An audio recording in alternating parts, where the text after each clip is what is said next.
Adventures on the Gorge presents the Adventure Forum. Adventures on the Gorge Resort is located on the very rim of the New River Gorge, America's newest national park. We have whitewater rafting that can be as mild or as wild as you want. We'll take kids as young as 6 and 6 to 11-year-olds raft free every day, all summer long. We have cabins on site, restaurants, zip lining, and a lot more. Plus, we're only a hop, skip, and a jump from the shops and restaurants of Fayetteville. Check us out on the web at adventuresonthegorge.com. Are you ready to sally forth?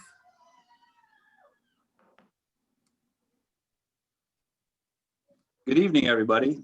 My name is Chris Hayes, and I am hosting this adventure forum. A long time ago, when European settlers were moving west, the rivers became the main mode of transportation for carrying goods to various places. Men were the primary drivers of those boats, although I am sure there were some tough, rugged women that did it as well. Their names and stories have been lost to time. In the 20th century, as transportation was taken over by the railroads, running the rivers became a recreational activity. And in the mid-19th century, some folks decided, hey, this might be a great way to earn some money, and started taking people commercially down the river. And that changed guiding fundamentally. The domain of men opened up to more women, and every single one of them just as determined and rugged and tough as the men, maybe even more so. And so that's who we're here to talk with tonight, some of the women of whitewater rafting. If we have time near the end of our discussions, we will open up to questions from some of the attendees out there. So if you have any, please use the Zoom's question and answer function, or post them onto Facebook, and they will get handed over to us and we can ask them. Now, there have been many women who have guided commercially in West Virginia over in the past and in the present. And while we would love to talk to every single one of them, unfortunately, we have some time constraints, so we are unable to do that. But we have chosen what we believe to be a great panel here from a few of the women that are pioneers of women guiding whitewater in West Virginia, and a couple of ladies who are still active in the guiding industry. And I'm going to go along and introduce everybody. And as I introduce you guys, just give a little wave to the camera so that people out there watching will know who you are. I'm going to start with Hillary Jones. Hillary began guiding in 1977 with 1977 with Wildwater Unlimited Expeditions, and from what I understand is likely the second woman to ever guide a raft commercially in West Virginia. She's worked as a river ranger for the National Park Service and as a substitute teacher, and now spends her summers enjoying the swimming pool at Adventures on the Gorge. And ladies, let me say this: when I do these introductions, if I have any wrong information, feel free to correct me when I get finished. Next up, we have Joy Marr. Joy also began guiding in West Virginia in 1977. She went on to guide internationally, and also did a short stint as a river ranger here in the New River Gorge. Joy currently owns a hostel in the area and is the proprietor of Gourmet on the Gorge, a specialized company that specializes in catering and food education or cooking education. And Joy, I would love to talk with you more about that. I could always use a brush up on my cooking skills. I honed my skills on those overnights. I bet you did. Next up, we have Jayanne Jones. No relation to Hillary. Jayanne has been guiding for 26 years for a number of companies, including Songer Whitewater, beginning in 2002. And when Songer and Adventures on the Gorge merged in 2012, she came to work for Adventures on the Gorge. Jayanne spends her off season teaching art in one of the local schools, and as a ski patroller at Winter Place Ski Resort, just a little bit away from Fayetteville here. And last but most certainly not least, we have Jo Beth Stom. Wave, hey Jo Beth. Jo Beth is a flight nurse out of Charleston, West Virginia, and she currently guides just part-time for us. But I would like to say is whenever I am lucky enough to have her, that she is available to guide for us on staff with Adventures on the Gorge.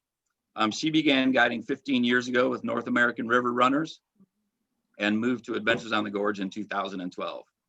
So thank you everybody for being here.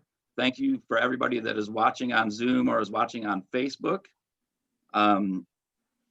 Again, we will have some questions at the end, and I'm going to jump into the questions here that I've got for you ladies. Jan, I'm going to come at you first because during the discussions and setting this up, you brought up an interesting point, and I've and I've heard this before, rather than a raft guide. Can you explain what the distinction between those two is? I'm sorry, say that again. You cut out for a second there. Oh, can everybody hear me? Yes. Okay. You had mentioned that you would rather be called a river guide than a raft guide, and we would like everybody to know what the distinction between those two things is, or why there is a difference. Saying that you're a raft guide just kind of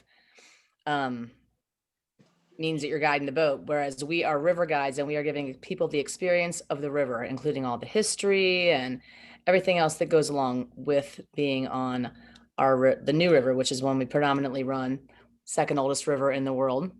So it's kind of nice to give these people all that history, and we're more than just guiding the boat down the river. We are providing them with a full experience. Awesome. That's an excellent answer. Go ahead, Joy. I was going to say, I wrote about the same thing to Jay in a return email stating that, during my years, we were professional boatmen and or river guides, but we were running rivers all over, first descents in some places, exploratories in others. And sometimes even these days, you're not guiding a raft. You could, a craft could be, it could be a Hawaiian canoe vessel. It could be a SUP board. It could be a canoe on, a 10-day trip on the Grand Canyon. And I think we are navigating waterways, I think river guide is more appropriate to the actuality of what we do. Yeah, that was similar to what I had heard, that statement made, that a river guide can take any boat down any river, and a raft guide can guide a raft down one river. Mm-hmm. So but I like both of those answers very, very much. That's awesome, because it is true. It's not just putting a boat down the river, it is teaching people about the history of the area. Hillary, I've got a question for you next. What was it that made you decide to become a river guide, and how did you make it happen? I didn't want to be a waitress anymore. I was terrible. Me. I did not make good tips. So I was raised in a very large family. There were 7 of us, and probably 15 of the people on here are my family watching. But I just, I was so painfully shy, and I saw this poster in Burris Hall at Virginia Tech, and I thought, boy, that looks like fun. And so I filled out the application. I only used my initials because I didn't want them to know I was female until I got the interview. So I got a little. Yeah, that's painfully shy. I was. And so when I got to the interview, I'm sitting with John Dragan on the steps of the kitchen, freezing cold because it was February. And all the other guides that were working were walking by going, Hillary's a girl. It's a girl. And so that's how it started. Awesome. I would like to get everybody to answer that question in a similar fashion. Like, how did you get started, and how did you go about getting into it? Let's go with Joy next. I was working as a waitress. I'm sensing a theme. One of my coworkers was dating a guy who was managing a river company over in West Virginia. And I was living in Northern Virginia. This is so classic. Person comes to run a river trip and then, comes back. And then we had, became friends with the guides and hung out with the guides. And then that was super cool. And the following spring, I made it happen by showing up in Kingwood for training on the cheat at the end of February.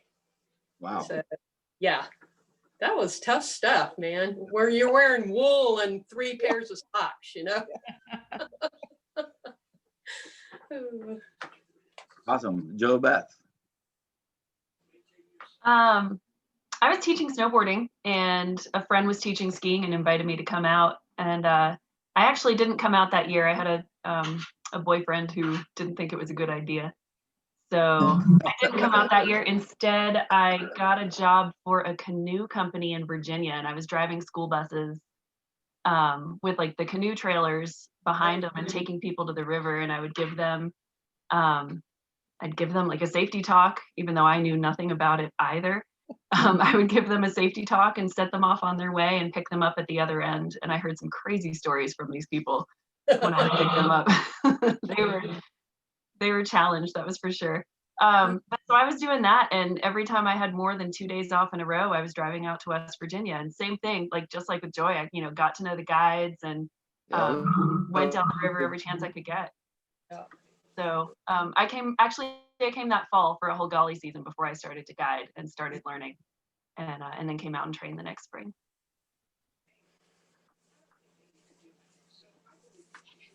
Oh, we lost Chris. Oh, yeah. Well, I'll go. Jay, you're up. Yeah. Jane, jump in there. Okay, so my first river trip ever was the Upper Golly. Had no idea, never been whitewater rafting. Friends were like, You guys, I kind of glitched out there. in true girl form, Chris, we carried on without you. That's right.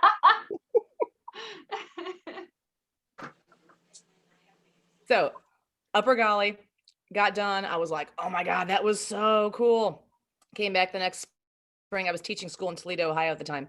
Came back the next spring to do the New River. And all the guides were like, again, got to know the guides, hung out with them. They were all like, well, what are you doing? You want to come train? And I was directing an arts camp in Toledo that summer, and school was out in 2 weeks. And I went back home and said, peace, I am out, and came down to West Virginia and trained a guide. And I commuted for a while, about 4 years, went back and forth to Toledo, moved here full time in '99. Yeah. Awesome. Buddy. Awesome. Guys, just to let you know, my internet got a little weird there for a minute. So if I had missed out on anything, that's fine. Let's move on to the next question. And this again will be for all of you guys, but I'm going to go with Jo Beth first. Jo Beth, did you get any advice about becoming a guide, or apparently other than your boyfriend, about not becoming a guide? His objection was that he knew a raft guide and had heard that it was whole season long spring break, and that I should not come because of that. But I had, like I said, I had my friend who was teaching skiing, and I mean, he's someone that we all knew and loved. And he, gave me a lot of advice about coming out to do it. He really felt like my background, teaching snowboarding and then working for that canoe company, felt like it would help me as a guide, but also just felt like he knew that I was really into the outdoors and getting as much experience as I could, and just really reaching for every possible adventure I could find outdoors. And I was brand new to rivers, but just that encouragement was really important to me and really helped me when I became a guide. Awesome. Jan, how about yourself? When you decided to move down here, was there anybody saying, you're crazy, don't do it? Or were there people that were like, sounds awesome, go for it? The people I had come rafting with were like, that's awesome, you're going to go do that. My parents in Toledo really had no clue what I was leaving town to do. So, nobody really felt strongly one way or the other except for me. Gotcha. And Hillary, same question. I think it was the same thing. I grew up in the Piedmont of Virginia. Our summer activities were picking strawberries out in the field. And if we got all the garden work done, we got to go to the lake on the weekend. And so once I started working and people were coming to visit or my parents were coming, who like Jayanne, I didn't tell them what I was doing until after the fact. And so they just kind of raised an eyebrow. And really, from my part of Virginia, nobody knew what that was. They didn't know how to respond. So the conversation would just go on to something else. But at my 10-year high school reunion, Calvin said, "It was no surprise to me." And I said, "You're kidding me." And he said, "No, you Joneses were always in the water."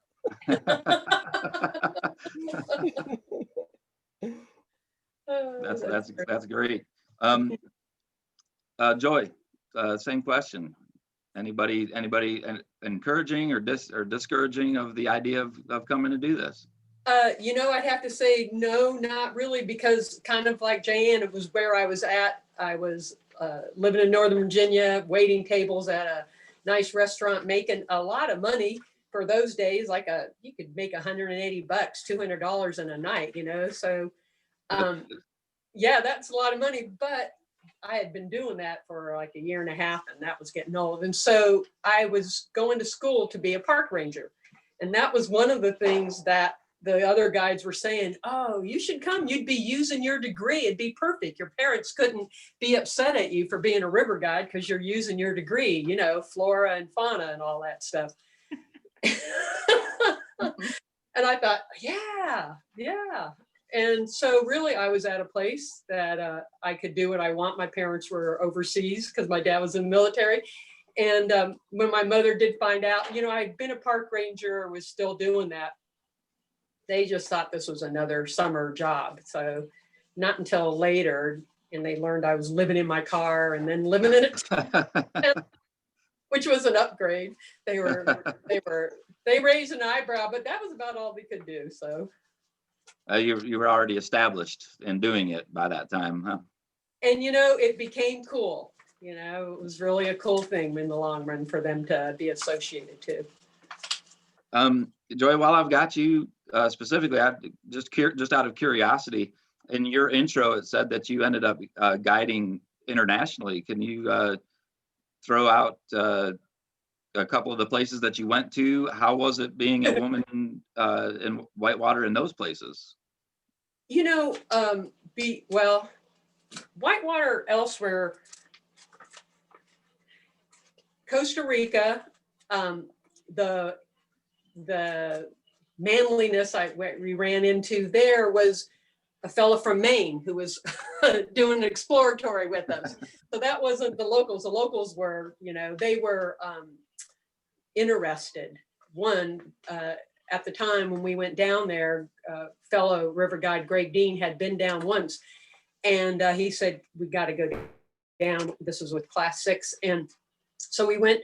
It was hard to get in the country. They were afraid that we were going to, an exhibit for some reason instead of bringing people in. And they had to inspect the rafts. They actually had somebody follow along initially to see what it was we were doing.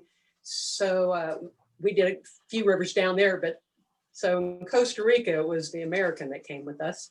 Up on the Tachashini, which is not international, that was, takes a lot to be a guide up there. It takes a long time to work your way to that location and that quality of trip. And I think that's all it was. Why are you here? Who are you? Kind of thing. Yeah.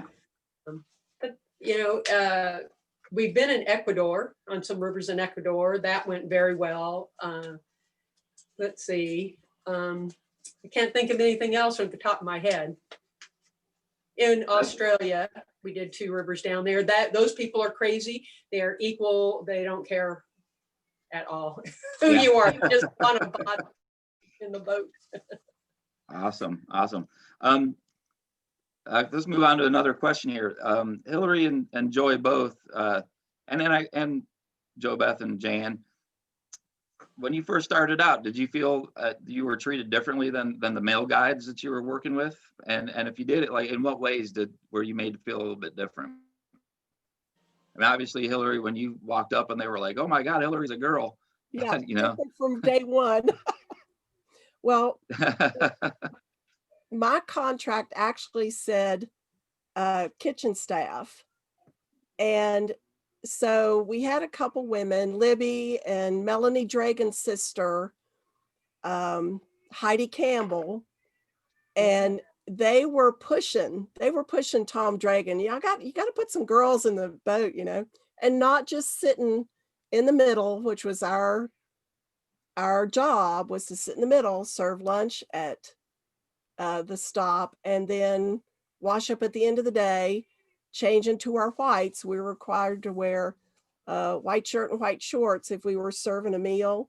And then we served the meal, cleaned up, packed up for the next day. And so we're tired of sitting in the middle of the boat. And so as guests would get tired, the guides in the back would say, why don't you paddle for them, let them rest for a little bit. And so that started the, sneaking your way up toward the front of the boat, so you could paddle up front.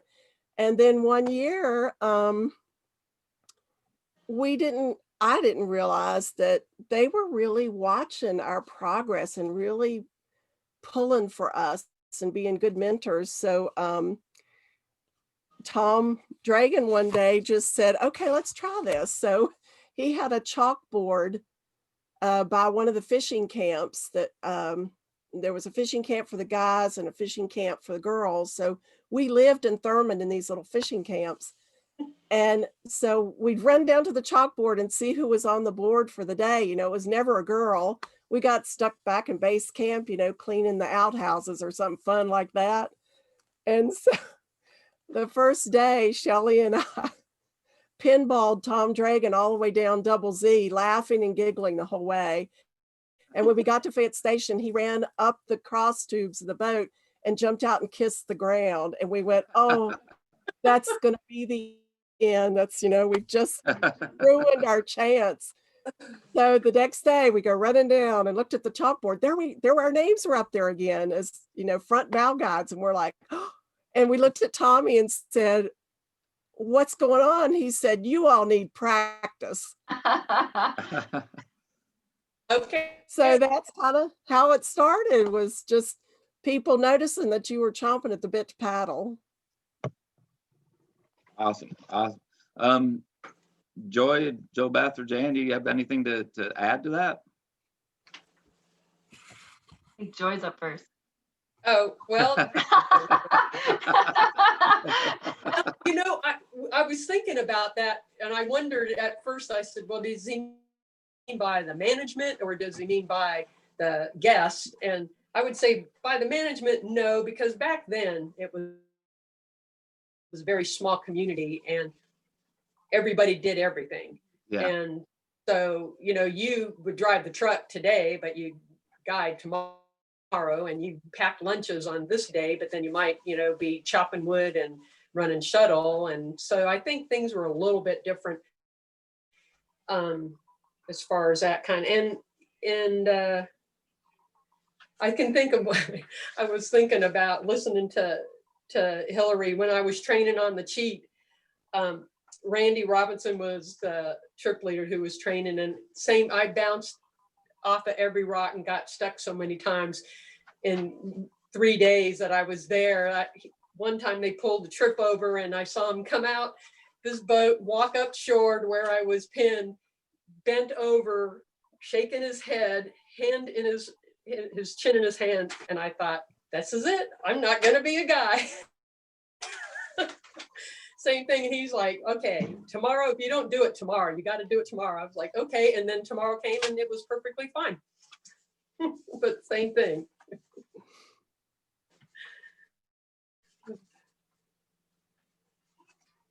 So I think I was really lucky when I became a guide. I mean, this was a good bit later as well. This was 2005, 2006. And when I became a guide at, the small company where I was working, there were a lot of really strong female guides there already. And they were really fantastic at just kind of taking you under their wing and helping you along. And the men that were there that were, you know, running our training and, you know, our river manager and all of that, if they felt during training that you were struggling, or at least this was my experience, you know, when they felt that I was struggling, when I failed a checkout run and, you know, wasn't doing well, they came and said, okay, we need you to go right along, but it needs to be with a woman. You need to go right along with a woman because you need to see how a female guide is going to do things differently, you know, and how you may not be able to do something the same way some guy's doing it, where he might not have the skill that someone has that's been out here for 10 years, but he can just kind of muscle it through. You might not have that ability. You need to learn how to, you know, use the water to go where you need to go. And so like, go see how these women are finessing it. So they sent me out with other female guides. And that really is what taught me and what, you know, helped me become the guide that I later became. Yeah, it was really incredible. I felt like I was very, very lucky, especially hearing the stories of some of the female guides that came before me. By 0506, I had an excellent experience, and I hope and believe that experience has just gotten even better for women that are coming into this industry now. Yeah, I'm glad you brought up the whole idea of it. You know, there's the style of muscling the boat down the river, and then technique and finesse. And I think anybody can say that technique and finesse will get you way further than muscle will. I've always liked when I was either trip leading or working, and you get the groups that would say, "Oh, we don't want a female raft guide," and I'm like, believe me, you'd probably rather have Joe Beth or Jay Ann take you down the river than me. Jay Ann, the same question. You know, did you feel you were treated differently when you first came around? No, I kind of came in between like the Hillary and Joy time and the Joe Beth time. There weren't a lot of female raft guides, but the guys were kind of excited. They really were pulling for you. I mean, obviously I got all the female raft guide jokes and the Buckeye jokes and the hazing that came along, but it was all in good fun. It was never anything, you know, meant to be mean. That they really were pulling for you. And you know, if you were having trouble at the end of the day, they'd say, "Hey, try this," you know, and some of them did finesse it a little bit more than some of the guys did. As Joe Beth was saying, guys can definitely reach out and throw in a bigger stroke than some of the girls can. But I never really felt like I was given a hard time, or I had a hard time breaking into the industry. Awesome. We're going to take a quick break here, guys. I'm going to do a quick program note to anybody who's just joining us. Welcome to the Adventure Forum. Every other week, we're going to be putting out a show here to discuss topics that of interest to either our local community here and our travelers who might be coming to visit us for the coming rafting season. We are at Adventures on the Gorge Resort, which is right on the rim of the New River Gorge, America's newest national park. If we have any questions, or if you have any questions, those of you who are watching, feel free to use the question and answer feature on Zoom if you're on Zoom, or on you can post a question on Facebook and it will get transferred over to us.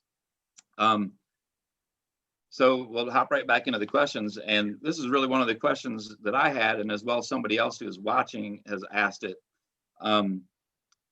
And it's curious, over the past 40 years, over the past 4.5 or so decades, have the opportunities and challenges changed? How has it evolved? How has it evolved for female river guides over the last 40 years? What do you guys think is different, Hillary and Joy, when you first started, to maybe what Joe Beth and Jay Ann have experienced?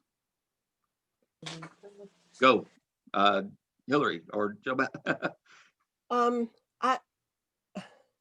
After I had a really bad swim at Sweet Falls and decided to use my biology degree, I kind of separated myself from the industry a bit. But I think at the time, we didn't see any future. Unless we were an owner, we didn't think we could make a living. Yeah. When I look back at some of my income from those years, I was like, holy cow, not a lot. And I remember, but better than waitressing. Not a whole lot. Got to eat when you waitressed.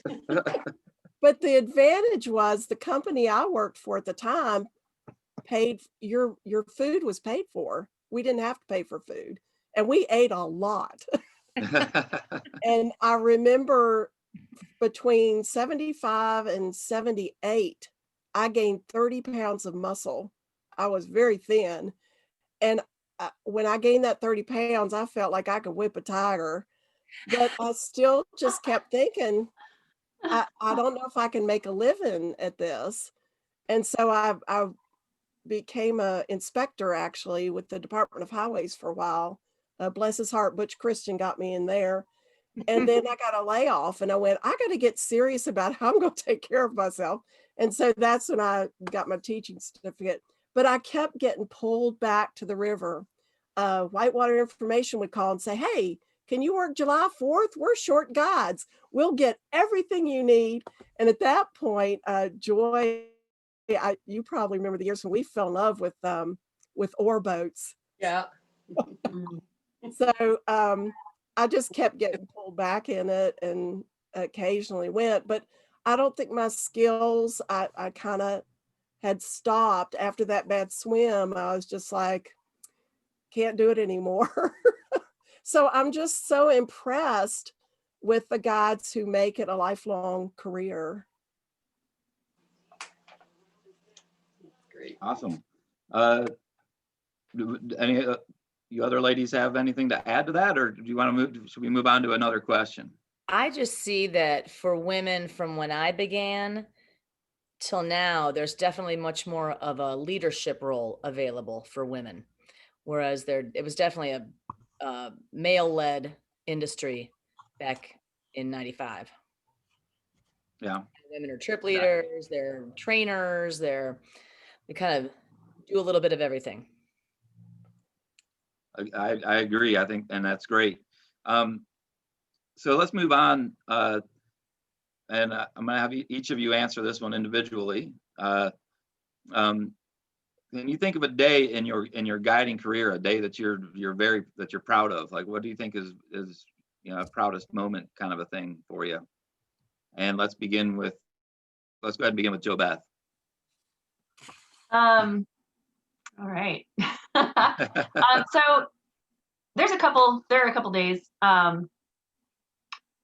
There's one day I can think of where, and I think everybody's had this happen multiple times throughout their career, where you get that person in your boat who's utterly terrified, and by the end of the day they're laughing and they're having fun, and it's because you worked with them. You worked with them and you worked on getting them more confident and more comfortable with the water. And there's one day in particular I can think of where there was a woman who sent me a letter later telling me what a difference it made, and what a difference it made in her life that I spent some time with her. And that was something that I was very proud of as a guide. It wasn't like the biggest wave I hit or anything like that. It was, getting someone who was absolutely terrified, and getting them to a comfort level at the end of the day that they actually had fun when they didn't think they were going to.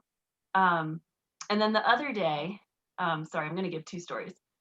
The other day I can think of that is absolutely one of the most proud moments in my guiding career. And it wasn't that long ago. I mean, this is a few golly seasons ago. There was a day where we had a guide and his crew, and they were struggling. They were struggling that day. We got down to one of the longest rapids on the Upper Gauley River. It's a rapid called Lost Paddle, and the boat flipped. And I was the sweet boat that day. I was coming in last, and I was right behind this boat that had flipped, and everybody was in the water. And they still had quite a bit of the rapid to go. And so as we were coming through, of course, the other guides have set safety and they're throwing ropes. There's ropes going everywhere, people being pulled into rafts everywhere. But there were two people that were still heading downstream. And if you're familiar with Lost Paddle, you know that it's broken down into 4 drops: first, second, third, and fourth. And fourth drop is one where we really want everybody back in the boat by that point. And so these two people were heading right into the middle left of that rapid, just going to a place you really didn't want them to be. And I was able to, with an amazing crew. Like this wasn't just me, my crew was incredible.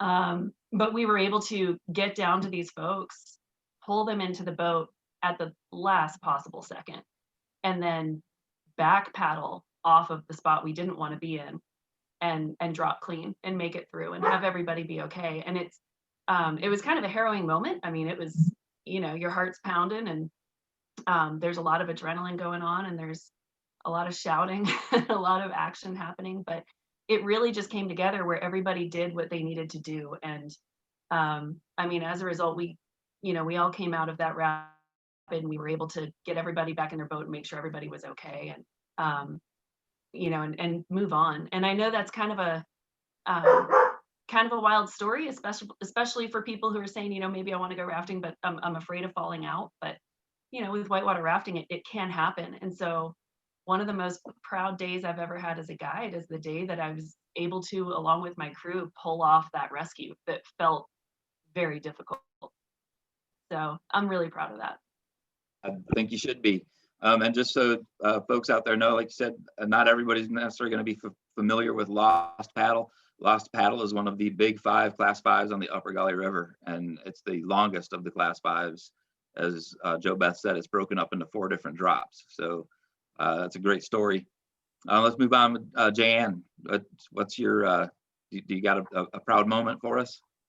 I think to echo what Jo Beth started with, just getting those people to work together that are afraid or one story I can remember back in the day when we used to single guide trips. I was coming off an overnight and they said, "Hey, Jan, we need you to take this boat down the New real quick at Kennard."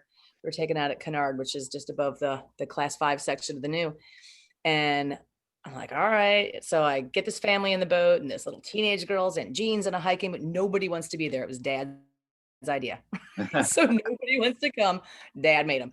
Well, this was the most dysfunctional family I have ever seen in my life. And as we're going downstream, and the little girl looks at me and goes, "Why can't I just sit here and you paddle?" And I was like, oh, God. I'm looking back at our buses pulling away. I was like, no. So I take this family down the river. I don't think they'd ever done anything together one single time in their lives. And by the end of the trip, they were working together. They were loving it. They were high-fiving, and they had the best family time they've ever had. So it's days like that that are my proudest, when you can take a group of people and get them to work together and get them to come out on the other end just so excited they want more. Yeah, I couldn't agree more that those are the moments, like with the story that Jo Beth started with, getting the letter from the people later on. Those are such awesome moments as a guide. They're really fantastic. Hillary, why don't you go next? Well, mine still goes back to the day before we were getting letters from people. And we were called food fairies. I don't know if I mentioned that before. No, you didn't. And so the food fairies, again, we would sit in the middle of the boat and serve lunch.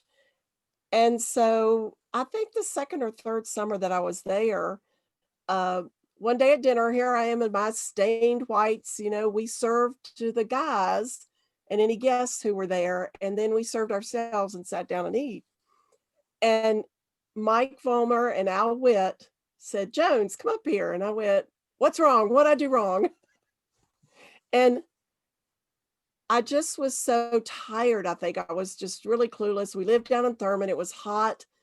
We didn't even have washers and dryers. We wore the same old yucky clothes day after day. And I remember just thinking, what now?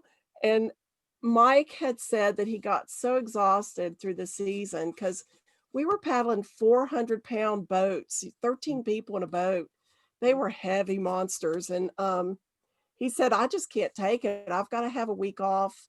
And he handed me his raft gauge. Well, this looks like a little tire gauge on steroids. It's a big fat gauge. And the front guides would bleed the cross tubes to like a half a pound pressure, and the outer tubes, because at lunch, these black rafts got really hot, and they would, you know, we would look around, you'd hear that distinctive sound at lunch, that, and you realize, oh my gosh, we lost a cross tube, it just blew. So the front raft guide was responsible at lunch for bleeding the rafts and making sure that didn't happen. And so Mike handed me his gauge and I went, I was just mystified. I was like, what's going on? And he said, Al Witt wants you to be his front guide while I'm gone. So it was kind of like the Rosie the Riveter things, once I got a taste of that, there was going back to that kitchen. So, they had to pass me around the front. I think I got it for about everybody there in the front of their boat. But I just remember thinking, wow, I'll never wear these whites again. I'm actually a raft guide now. Or river guide, Jan. That's even better. Hillary, I love your stories. I love all the stories you tell about the old days, about like foreguiding at the Keenies, and you guys Yeah. And let me tell you, I don't. I would say that the wearing the same clothes in and out for some guides is still very, is still very much the same, especially the ones that are living in tents sometimes. Hey, I resemble That's something that has not changed, I don't think. Joy, what's your proudest moment on the river? It was the same thing. I was thinking like Joe Beth, I was like, well, there's the time and then there's the time. It is kind of funny. You guide all the time and you really do want a break. It's a lot of work, and especially when you're boating day after day after day. And back in the day, literally, we were traveling from Thurman to Hawks Nest, and there was no alternative. And we would get to the bottom of the last rapid, and if we were lucky, our little towboat would be there waiting for us. If not, we'd tie all the boats together and then start rowing to hopefully meet up with the little towboat. But that was a 3-mile lake that we rode more often than not. So it was a long, long day. When you give people at the end of a day like that, 9 hours sometimes on the water, coming up to you and saying, that was the best thing I've ever done in my whole life.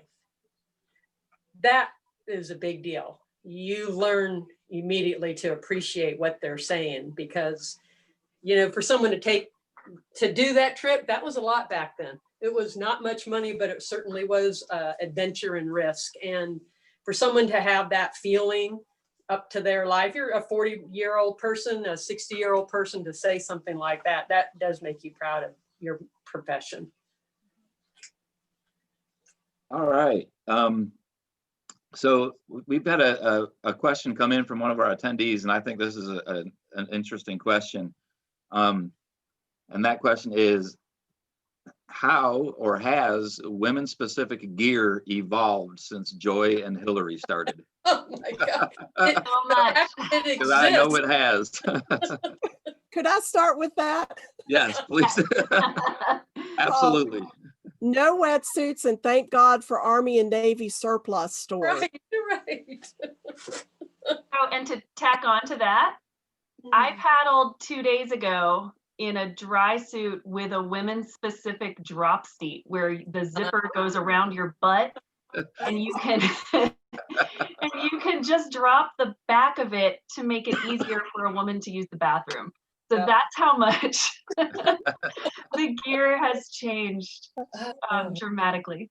Yeah. Ergonomic. Yeah, Big absolutely. difference. Yeah. Even the life jackets have, I feel like, gotten a little bit better for women since I started. Mhm. And a lot of the winter gear, I know when I first started, I kept being told, this is only 15 years ago. They had some women's gear, but mostly it was like guys' gear that was pink. And so a lot of this stuff, people be like, oh, it's unisex, it's fine. And I was like, no, you're just telling me I have to wear guys' gear that doesn't fit properly. And so now, almost every single outfitting company, that has Whitewater gear has a women's line. It might be smaller because there is slightly less demand, and I get that from a company standpoint, but they really do make some excellent women's gear now. Yeah, they do. Yeah. All right, great. Yeah, I thought that was an interesting question. I had a feeling the dry suits would come up. That was why. Can you just real briefly, like, have you learned any life lessons from being a rafting guide or a river guide? Hillary? Oh, I'm sorry. That's okay. Yeah, going back to those social skills about being so shy, I learned to speak up. Because one of the things about me not running the back of the boat was they said they couldn't hear me in the front. And so I pretty much wrecked my voice screaming, but I just learned, especially from John Dragon and Butch Christian, to enjoy getting to know everybody in the boat. Because we had some incredible people, Lady Bird Johnson and Ken Heckler and Nick Joe Array Hall and all of this in the early days when they were trying to get it to be a national river. So we took those people down the Bluestone. I mean, every rapid on the New they wanted to see from the dam all the way down. We took down National Geographic, and I just learned everybody has just an incredible story if you ask the right questions. And then just basics from John and Tom were, by golly, get up every morning, be ready to go to work, and have your gear ready. And so it was, well, we didn't wear helmets back then, but it was, just make sure you've got the boat ready to go, and they had to be all lined up in the water, ready to go, because 8 o'clock came early, and we had to be on the water at 8 a.m. All right, Joy. I had thought about this when I saw that question that Jay had written it over to us. And, at first I thought, well, life lessons, men are from Mars and women are from Venus. And it really is true. And if you could learn to apply that to your actions, then you were going to, be pretty successful. But, I do go back to total social skills, the ability to even to this day, walk into a space and be able to feel who's there and what's there, and possibly a way to connect.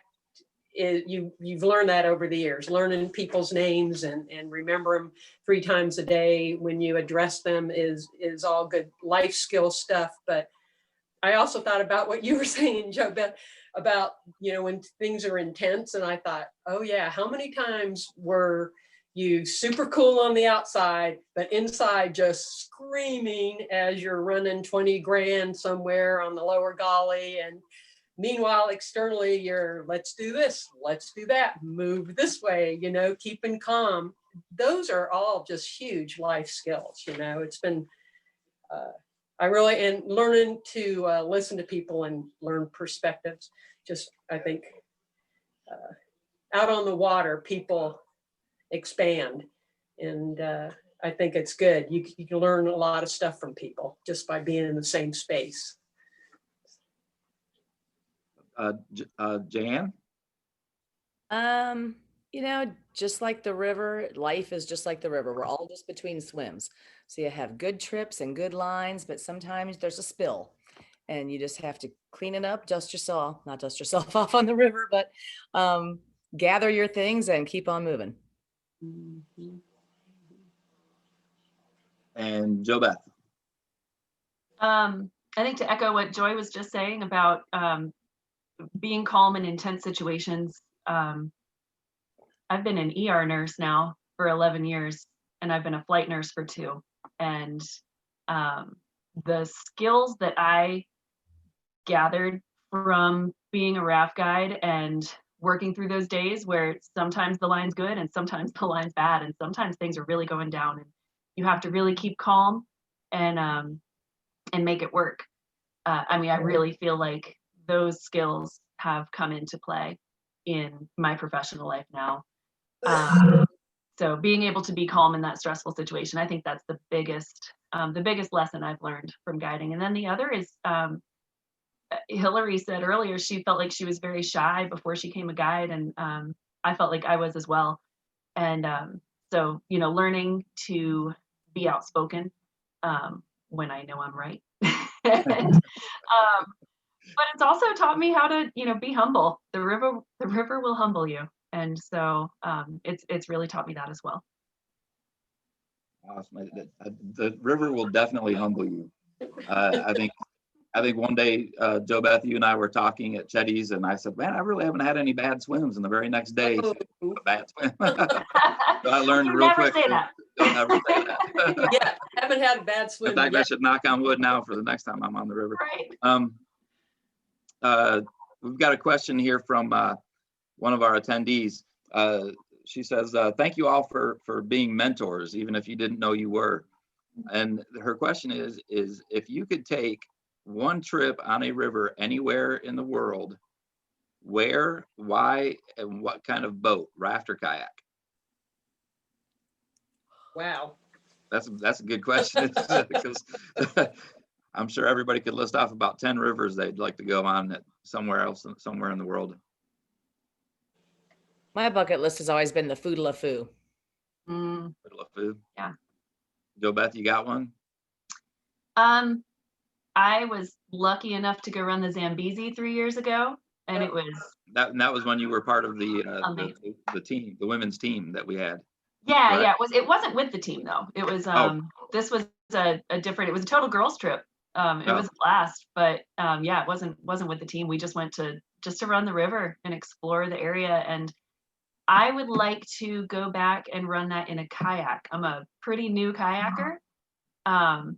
It is not in my ability level yet as a kayaker, but that is a goal for me, is to go back and do that as a kayaker. That's awesome. Joy, any places that you missed out on your international travels? The BOBO I missed. I had a chance, and then things came. I don't know what was that changed, but that was definitely a river that I didn't get to run, and I still would if I had the opportunity today. Definitely go down there in Chile. Hillary, Back to the Grand Canyon with the oar rig. the Grand Canyon with an oar rig. Yep. Yeah. Awesome. Okay. Well, I've got one more question for y'all, and then we're gonna wrap it up.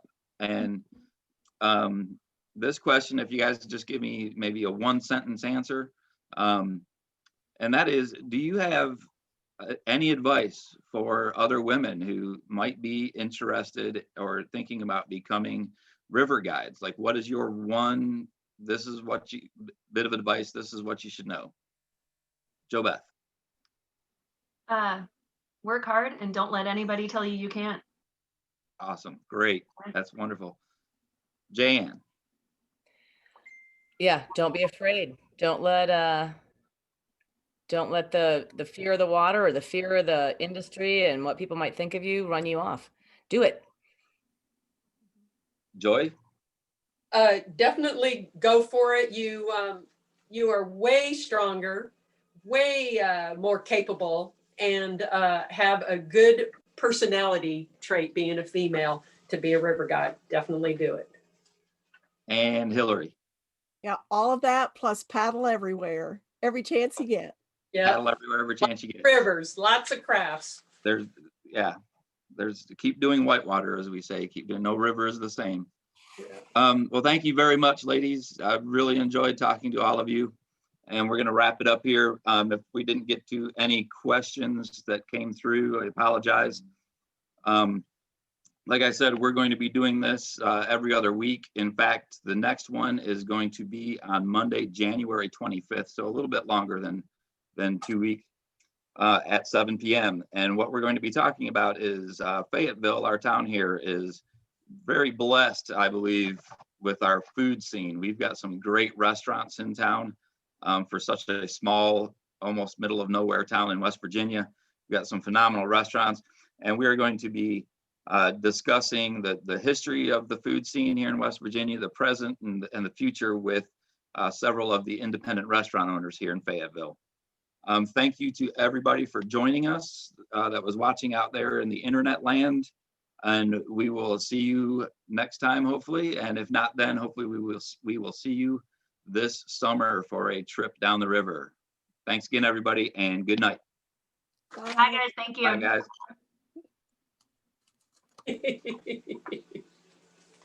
So that was fun.